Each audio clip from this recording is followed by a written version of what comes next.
क्या तमिलनाडु की राजनीति में कोई परिवर्तन आ रहा है जो 150 वर्ष पहले बोए गए एक विषैली वृक्ष को अपने ताप से पिघला दे और धरातल पर उमड़ी हुई भीड़ इसी की ओर एक इशारा करती है। पर विषैले वृक्ष भी अपनी जड़ें माटी में गाड़ चुके हैं। मलेरिया, कोरोना इதையெல்லாம் நம்ம எதிர்க்க கூடாது, ஒழித்து கட்ட வேண்டும்। அப்படிதான் இந்த சனாதன अगर तमिलनाडु का नेतृत्व सनातन को डेंगू कहता है और उसे समाप्त कर देने की बात कहता है और तमिलनाडु को दूसरा देश बनाने की बात कहता है और भाषा के नाम पर तमिलनाडु को अगले पूरे देश से काट देने की बात कहता है, इस सब के पीछे एक विचार है जिसे क्रिश्चियन मिशनरियों ने जन्म दिया है और इसे कहते हैं द्रविडियन आइडियोलॉजी। आप बाहर से आए हैं, ये आर्यन जितने भी हैं वो बाहर से आए, हम तो मूल भारतीय हैं। A Raja has called for a secession in Tamil Nadu as a परंतु इस विचार के समक्ष भी एक दूसरा विचार अपनी छाती चौड़ी कर खड़ा हुआ है। भारत माता के, भारत माता के। क्या अन्नामलाई के रूप में जो विचार प्रकट हो रहा है वो 150 वर्ष पहले बोए गए इस विशाली वृक्ष को जड़ों को तोड़ के रख सकता है? क्या उत्तर और दक्षिण के बीच में जो खाई खोद रहा है इस विषय को बांटा जा सकता है? तो जानेंगे आज के इस वीडियो में। तो प्लीज चैनल को सब्सक्राइब कीजिए, लाइक कीजिए और वीडियो पसंद आए तो जरूर शेयर कीजिएगा। चलिए बढ़ते हैं आगे वीडियो में। तमिलनाडु की राजनीति में एक परिवर्तन का मंत्र फूका जा रहा है और वो मंत्र धरातल पर आकार भी लेता हुआ दिख रहा है और उस मंत्र का नाम है अन्नामलाई। अन्नामलाई जिनके कांधे के ऊपर सीधा नरेंद्र मोदी ने अपना हाथ रखा है। எல்லோருடனும் சேர்த்து எல்லோருக்குமான வளர்ச்சி என்ற தாரக மந்திரத்தை தந்து, क्योंकि राजनीति में इस तरह के हर संकेत का महत्व होता है, क्योंकि कई सालों पहले इसी तरह से अटल बिहारी वाजपेयी जी ने हमारे नरेंद्र मोदी जी के ऊपर ऐसे हाथ रखा था। प्रश्न केवल इतना उठता है, क्या ये आकार जो सनातन से राजनीतिक घृणा करते हैं और जो दक्षिण उत्तर भारत को बांटने का विशैला वृक्ष बोते हैं, इसे खत्म कर पाएगा? इसे समझने के लिए आपको 4 चीजें समझनी पड़ेगी। पहला, कैसे इसे बोया गया और कैसे इसकी घृणा सनातन धर्म तक पहुंची।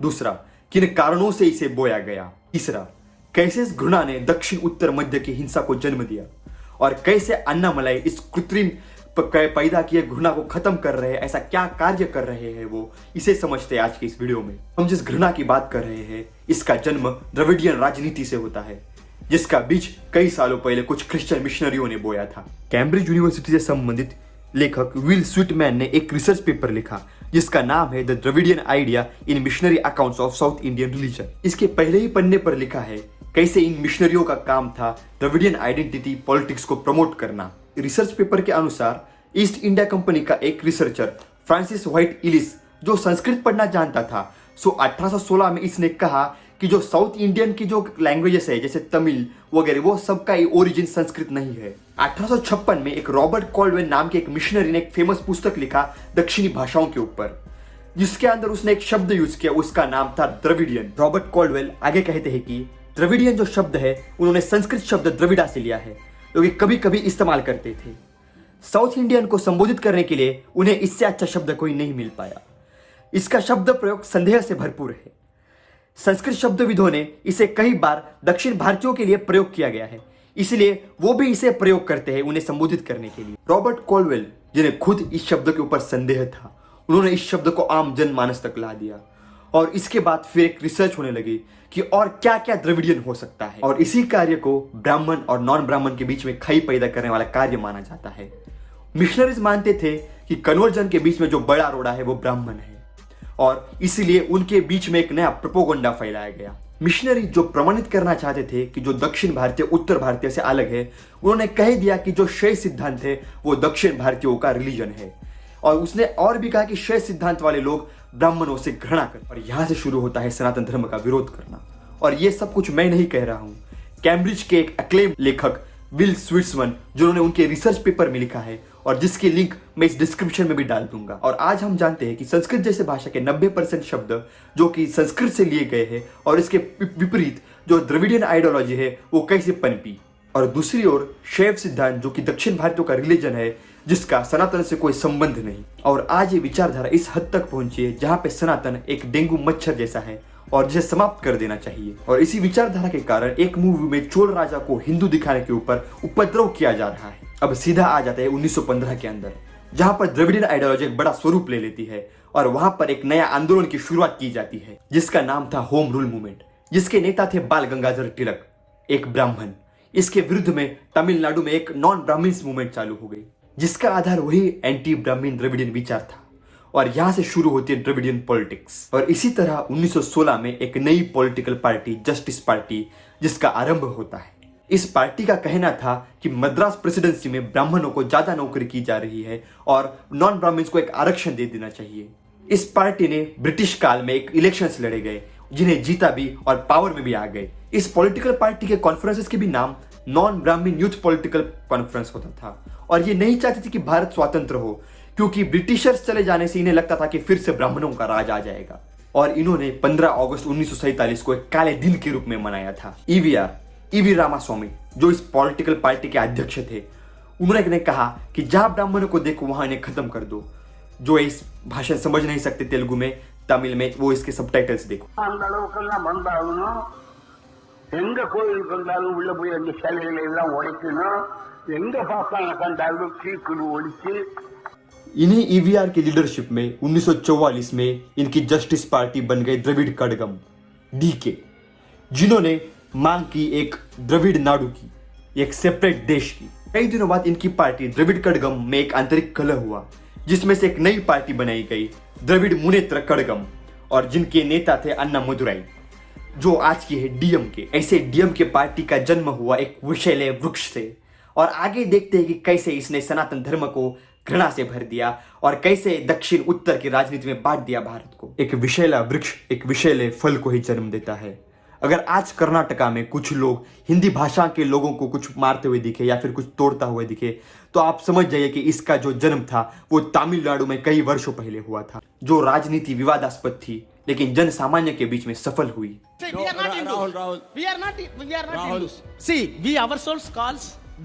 एक समय था जब तमिल के लोग हिंदी भाषा को ऐसा आंदोलन के रूप में नहीं देखा करते थे, इसलिए 1947 में वहां पे हिंदी भाषाओं को पढ़ाने जाने का सुझाव दिया गया। लेकिन ईवीआर ने आंदोलन खड़ा कर दिया और कह दिया कि नहीं मीन्स नहीं, हिंदी भाषा को नहीं पढ़ाया जाएगा। ये ईवीआर की पार्टी का लेटर है जो लिखा है डाउन विथ हिंदी और इसके मूल में भी यही विचारधारा है जो कहती है कि ब्राह्मणों को संस्कृत तमिल के ऊपर थोपना है। 1947 में भारत को स्वातंत्र्य मिला और इंग्लिश और हिंदी को शासकीय भाषाओं के रूप में देखा गया और एक निर्णय लिया गया 26 जनवरी 1950 तक ही इंग्लिश को भारत की शासकीय भाषा मानी जाएगी। उसके बाद में पूरा कार्य हिंदी भाषा में किया जाएगा। कदाचित यह निर्णय सभी राज्यों को पूछ कर लेना था लेकिन ऐसा हो ना सका और इसके उपरांत एक राष्ट्र को भुगतना पड़ा। जैसे 26 जनवरी 1965 पास आने लगे, एंटी हिंदी प्रोटेस्ट बड़े होने लगे और 26 जनवरी 1965 के दिन एक बड़ा दंगा हुआ मदुरई में जिसकी चपेट में पूरा राज्य आ गया। ये आगजनी, ये लूटपाट 2 महीने तक चलती रही, 70 लोगों की जान चली गई और ये जब जाके थमी जब अपने भारत के प्रधानमंत्री लाल बहादुर शास्त्री ने कहा कि इंग्लिश भारत की शासकीय भाषा बनी रहेगी।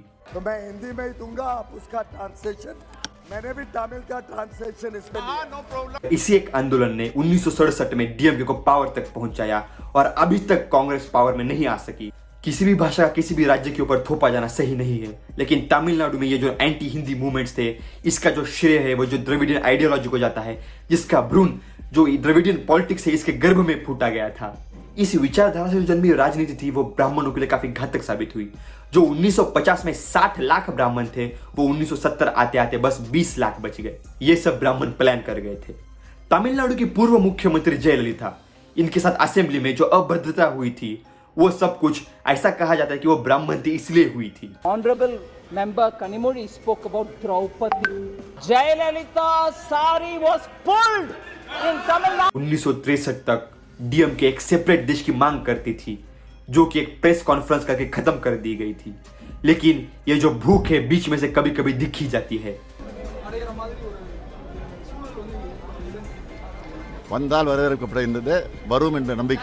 पृथक देश की मांग का आधार भी उत्तर भारतीय हिंदी बोलने वाले ब्राह्मणों से बचाव का आधार बताया जाता था, पर यह कैसे सनातन धर्म का विरोध तक पहुंचा।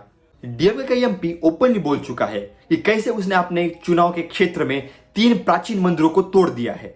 सो सनातन शुड बी इरेडिकेटेड जैसे विचार भी प्रैक्टिस में रह चुके हैं और इसके मूल में वही विचार है जो मिशनरियों ने कई सालों पहले द्रविडियन पॉलिटिक्स के रूप में बोए थे। ये समस्या सांस्कृतिक राजधानी तमिलनाडु को बाकी भारत से पृथक करके रखती है। क्या अन्नामलाई इसे तोड़ पाएंगे? क्या अन्नामलाई दक्षिण और उत्तर के बीच में पुल बांधने का काम कर सकते हैं? इस बात की उत्तर उनके रैलीज, उनके भाषण और उनके कार्यों में दिखता है। 1967 से आज तक कांग्रेस से सरकार छीनने के बाद एआईडीएमके या फिर डीएमके, इन दोनों की ही सरकार रही है और इनका बेस एक ही है, द्रविडियन पॉलिटिक्स। इस विचारधारा के चलते डीएमके के एमपी तमिलनाडु को और भारत को पृथक करने की बात कहते हैं, लेकिन अन्नामलाई जी की रैली में हजारों लोग भारत माता की जय का उद्घोष करते हैं। या फिर अन्नामलाई स्वयं भी ऐसा ही करते दिखते हैं। भारत माता के, भारत अन्नयन पुगल। और संभावना भी यही थी, क्योंकि जिस दिन अन्नामलाई जी ने आईपीएस का अपना त्याग पत्र दे दिया और फिर बाद में बीजेपी ज्वाइन की, और उसी वक्त उन्होंने कह दिया था कि मैं तमिलनाडु के लोगों में देशभक्ति का भाव जगाऊंगा। अन्नामलाई जी तमिलनाडु की पॉलिटिक्स में एक अलग विचारधारा लेके उतरे हैं, जहां दूसरी तरफ डीएमके कहते कि समाप्त कर देंगे सनातन को, और उसी तरफ अन्नामलाई जी कहते कि सनातन कभी खत्म नहीं हो सकता। Who's Udayanidhi Stalin to abolish Sanatana Dharma? It can never be abolished. And it only shows this government is essentially anti-Hindu. Annamalai जी ने उदयनिधि स्टालिन का स्टेटमेंट हिटलर से कंपेयर कर दिया और कह दिया कि जिनोसाइड करने का भी ये चेष्टा कर रहे हैं। ये तमिलनाडु की राजनीति में कुछ तो नया था। द्रविडियन आइडियोलॉजी के चलते कई मंदिरों के सामने पेरियार की मूर्ति लगाई गई थी। पेरियार की मूर्ति के नीचे ही पेरियार जी का एक कोट लिखा है, जो भगवान में मानते हैं वो मूर्ख होते हैं, और जो भगवान में मानते हैं उनके साथ हर एक बार छली हुआ है, इसलिए भगवान में मत मानो। ऐसा कुछ चर्च या मॉस्क के सामने नहीं लगाया गया। अगर ऐसा कुछ दूसरे राज्यों में होता तो ये पॉलिटिक्स का भाग बन जाता, लेकिन अन्नामलाई जी ने इस मुद्दे को अपनी पॉलिटिक्स का भाग बनाया और कई क्षेत्रों में जाकर इसे विरोध किया और इन मूर्तियों को हटाने की कोशिश की। ये तमिलनाडु में मुद्दा इतना बड़ा है कि आप इस बात से समझ सकते हैं कि एक बार रजनीकांत जी ने, जो सुपरस्टार है साउथ के, उन्होंने कहा था कि 1971 में एक बार पेरियार जी ने निर्वस्त्र फोटो माता सीता और श्री राम जी के लगाए थे और उसके ऊपर चप्पलों का हार पहना था और उसकी रैली निकाली थी सब तरफ। रजनीकांत जी ने पेरियार का ये चेहरा दिखाने का काम किया था, लेकिन उसके बाद में डीएमके और एआईडीएमके दोनों पार्टी रजनीकांत जी के पीछे पड़ गई। एक तरफ डीएमके के एमपी मंदिर तोड़ने को प्राइड समझते हैं और दूसरी तरफ अन्नामलाई यूएई में मंदिर बनाए तो उसके ऊपर क्या कहा है आप जरूर देखिए। And that mandir has got Lord Ayyappa, Lord Muruga, Lord Ganapati, it has got Lord Rama, Sita Mata, it has got every god from north to south, east to west. What we practice with those gods, how our life is intertwined. So all those gods are inside the temple, which is essentially the Sanatana Dharma. जहां एक और DMK कहती है कि UP Bihar के लोग जो सिर्फ हिंदी जानते हैं वो हमारे यहाँ पे सिर्फ टॉयलेट साफ कर सकते हैं, और दूसरी ओर अन्नामलाई कहते हैं कि आप डीएमके एक बार जाकर देख के आइए उन्होंने कैसा प्रोग्रेस किया है। दक्षिण में उत्तर के लोगों के लिए स्टैंड लेना इतना कॉमन नहीं है। यही स्टैंड जो अपने बीच में खाई बनाई गई उसे भरने का काम कर रहा है। अगर डीएमके के विचारधारा वाले लोगों को कुछ उत्तर भारतीयों के बारे में कुछ कहना होगा तो वो यही नहीं कहते कि उत्तर भारतीय लोगों को बीजेपी की पॉलिटिक्स समझ नहीं आती। वो कहते हैं कि हिंदी स्पीकिंग नॉर्थ इंडियंस को बीजेपी की पॉलिटिक्स समझ नहीं आती, मानो हिंदी को डिग्रेड कर रहे हो। इससे थोड़ा सॉफ्ट स्टांस लेके एआईडीएमके भी हर एक चीज में हिंदी इंपोजिशन ढूंढ ही लेती है। हिंदी इंपोजिशन एक बार समझ में भी आता है, लेकिन हिंदी को डिग्रेड करना उन पार्टियों के लिए जरूरी बन जाता है, क्योंकि वो इसी का सहारा बनकर, इसी का सिपाही बनकर वो सत्ता में चढ़े थे। अन्नामलाई जी का हिंदी के ऊपर क्या व्यू है? वो कहते हैं कि जो पढ़ना चाहते वो पढ़ सकते हैं, जो नहीं पढ़ना चाहते वो इग्नोर भी कर सकते हैं, कोई उनके ऊपर इंपोजिशन नहीं कर रहा है, लेकिन हिंदी को प्रोग्रेस के रूप में देख सकते हैं लोग। भारत भर में ऐसी बहुत सी कंपनियां हैं वो जो लोगों का हायर करती है, वो बेंगलुरु जाती है लेकिन तमिलनाडु नहीं जाती है। इसी कारण तमिलनाडु को कम इन्वेस्टमेंट मिलता है। तमिलनाडु के राजनेताओं ने केंद्र मंत्री की शिक्षण मंत्रालय के नीचे चलने वाले नवोदय विद्यालय को खुलने ही नहीं दिया तमिलनाडु में। उन्हें लगता था कि वो हिंदी पढ़ा देंगे यहाँ पे आकर, लेकिन इनका दोगलापन तब सामने आता है जब डीएमके के अपने नेता जो स्कूल चला रहे हैं उनके खुद के स्कूल में हिंदी पढ़ा रहे हैं। और अन्नामलाई जी ने ये भी कह दिया कि वो पावर में अगर आते हैं तो हर डिस्ट्रिक्ट में 2 नवोदय विद्यालय खोलेंगे। एक और द्रविडियन नेता के राजनीतियों में जो उत्तर भारतीयों को डर दिखाया जाता है और अन्नामलाई इसके विपरीत जाकर अपना संवाद स्थापित करते हैं। डीएमके जिस आधार पर बनी उसका इतिहास ब्राह्मण द्वेष से निकलता है, और इसके विपरीत अन्नामलाई ब्राह्मणों के बारे में क्या कहते हैं? 21 ஆதீனங்கள் தமிழக வரலாற்றுல முதல் முறையாக சரித்திரத்தை வெளியே போயிருக்காங்க. அது ஒரு நார்த் இந்தியால ஒரு கட்சிக்கார ஒரு காங்கிரஸ் தலைவர் நேத்து டிபேட்ல சொல்றாரு எல்லாம் வந்து பிராமின்ஸ் அப்படி. என்ன அவங்களுக்கு பிராமின்னா என்ன பிரச்சனை? இப்ப அடுத்த கேள்வி, பிராமின்னா அவங்களுக்கு என்ன பிரச்சனை? What is your problem? Brahminical hegemony, Brahminical ideology, Brahminical என்ன ப்ராப்ளம்? அவங்க என்ன தப்பு பண்ணாங்க? What mistake did they? जहाँ डीएमके राम के अस्तित्व को ही नहीं मानती, वहाँ अन्नामलाई राम जी के बारे में यह कहते हैं। When Poland got absolute independence, or probably when it saved itself from the occupation, the first thing Warsaw people and Polish people did is they broke the Russian Orthodox Church that is built in their country. They rebuilt it with Catholic Church, which is their practicing faith. You know, every country has done it. A victor, an aggressor who came, who put their symbol as a resistance for a long point of time. All over the world people did it. But India mari or naadla pathina, it was a very touchy subject. We were never willing to have a conversation or to go deep into it. However, even in the case of George V, remove only the statue, but the canopy should be there. At least canopy पाते कोई ना संतोषमा रखे. इस विचारों का आधार अन्नामलाई स्वयं बताते हैं कि वो यात्रा जो उन्होंने कैलाश मानसरोवर तक की राजनीति में आने से पहले. So the Kailash journey gave me that thing. Yes, you have lived a life, a policing life. Now you want to go to the next stage where you think you can contribute more meaningfully to the society. Take that plunge. So Kailash, that 70-day came back. I was a changed person. इनमें से हर एक बात तमिलनाडु की राजनीति में राष्ट्रवाद फूंक सकता है, दक्षिण और उत्तर के विभाग को जोड़ सकता है और जो खत्म होने वाले सनातन है उसको एक शक्ति दे सकता है. लेकिन क्या ये अन्नामलाई जी को पावर तक पहुंचा सकता है, इसे एक बड़ा फोर्स बना सकता है? इसे आगे देखते हैं.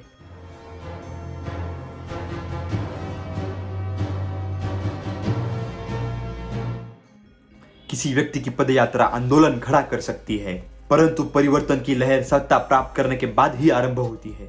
क्या अन्नामलाई का आंदोलन बीजेपी को तमिलनाडु की सत्ता तक पहुंचा सकता है? इसका उत्तर समय देगा, लेकिन कुछ घटनाएं बड़ी परिवर्तन की ओर संकेत करती है. तमिलनाडु में बीजेपी और एआईएडीएम का गठबंधन अन्नामलाई के त्यागपत्र की धमकी के ऊपर तोड़ा गया था और ये एकमात्र बीजेपी के लिए चाबी थी सत्ता तक पहुंचने की, लेकिन फिर भी इसे तोड़ा गया. तो ये बताता है कि अन्नामलाई का जो धरातल के ऊपर काम है वो कितना अच्छा है. आज जहां भी मेरी नजर पहुंच रही है, लोग ही लोग नजर आ रहे हैं. आज तमिलनाडु में एआईएडीएम के सबसे बड़ी विपक्ष है, लेकिन वास्तविक रूप से अन्नामलाई सबसे बड़े विपक्ष के रूप में काम कर रहे हैं. इतना ही नहीं, डीएमके के नेता भी अन्नामलाई के ऊपर ही आरोप कर रहे हैं और एआईएडीएम के नेता भी अन्नामलाई को ही भला बुरा कह रहे हैं. ये सब कुछ परिवर्तन के ही संकेत है.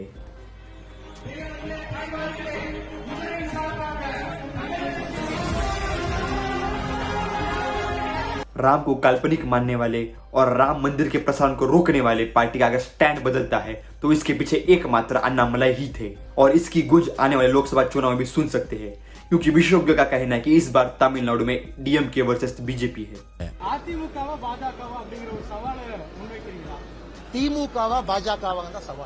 कई द्रविडियन नेता उनकी पार्टी छोड़कर बीजेपी में शामिल हो रहे हैं. उनमें से कई नेता डीएमके के भी है और एआईएडीएमके कह रही है कि बीजेपी उनको हतबल बना रही है, उनको पावर कम कर रही है. तो क्या कारण हो सकता है इसका? तमिलनाडु के बड़े टीवी चैनल्स कह रहे हैं कि इस बार 2024 के इलेक्शन में बीजेपी को 4 से 6 सीटें मिल सकती है और दूसरा सर्वे कहता है कि इस बार बीजेपी को 19% वोट मिलेगा, जो 2019 में था 3.1%. तो आप देख सकते हैं कि कितना बड़ा चेंज आ रहा है.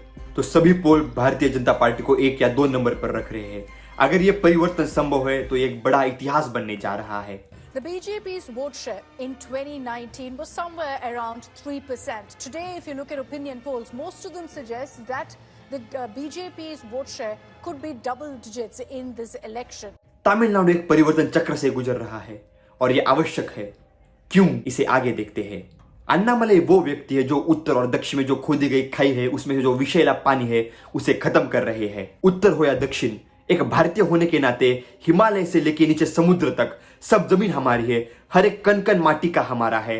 हमारी खुद की बोली भाषा हो या पड़ोसी राज्य की बोली भाषा हो, सब हमारी जननी है. ये सब अविरत भाग है हमारे कल्चर का और एक कल्चर है जहां पे हम प्राउड कर सकते हैं. ये संस्कृति शाश्वत है, अविरल है और इसका आधार हमारा सनातन धर्म है. उत्तर में बाहरी आक्रांताओं के कारण हमारे जो मंदिर खत्म हो गए थे, बर्बर हो गए थे, उद्ध्वस्त हो गए थे, लेकिन आज भी तमिलनाडु में ये सब मंदिर उसकी गोद में अच्छे से फल फूल रहे हैं.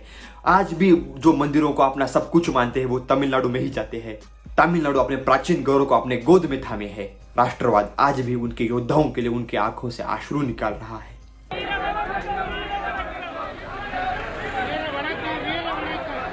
संकट केवल राजनीति का है.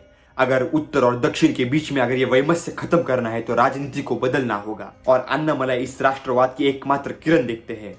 आपको अगर इस विषय पर कुछ कहना है तो कमेंट्स बॉक्स में जरूर कहिएगा और अगर आपको ये वीडियो पसंद आया है तो लाइक कीजिए, शेयर कीजिए और सब्सक्राइब कीजिएगा और प्लीज इस चैनल को सब्सक्राइब कीजिए और सपोर्ट कीजिएगा Thank you guys.